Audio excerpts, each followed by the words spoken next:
ಆಶಾ ಕಾರ್ಯಕರ್ತರ ಜೀವನ ಮುಂದೆ ಹೇಗೆ ಮಾಡಬೇಕು ಇವತ್ತು. ಅದಕ್ಕೋಸ್ಕರ ನಾವು ಸರ್ಕಾರ ಆಶೆಗಳ ಒಂದು ಬದುಕಿಗೆ ಅಪಾಯ ತರ್ತಕ್ಕಂಥ ನೀತಿಗಳನ್ನು ಕೈ ಬಿಡಬೇಕು.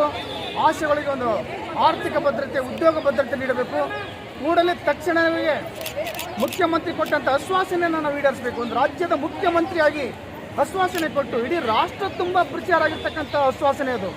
ಆದರೆ ಇವತ್ತು 7-8 ತಿಂಗಳಾದರೂ ಕೂಡ ಆರೋಗ್ಯ ಇಲಾಖೆಯ ನಮ್ಮ ಮಿನಿಸ್ಟ್ರು ಕೂಡ ಇದ್ರ ಬಗ್ಗೆ ಮಾತಾಡ್ತಾ ಇಲ್ಲ, ಮುಖ್ಯಮಂತ್ರಿ ಮಾತಾಡ್ತಾ ಇಲ್ಲ, ಇಲಾಖೆ ಮುಖ್ಯಸ್ಥರು ಮಾತಾಡ್ತಾ ಇಲ್ಲ.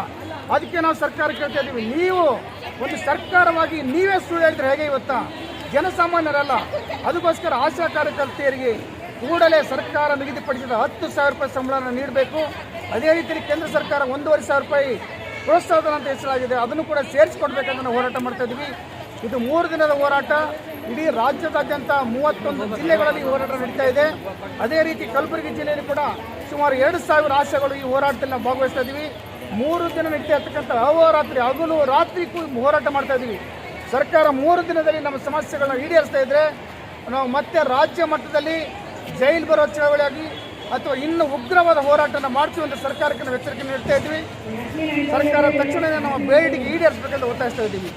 BG ದೇಸಾಯಿ, ಕರ್ನಾಟಕ ರಾಜ್ಯ ಸಂಯುಕ್ತ ಆಶಾ ಕಾರ್ಯಕರ್ತರ ಸಂಘಟನೆಯ ಜಿಲ್ಲಾ ಗೌರವಾಧ್ಯಕ್ಷರು.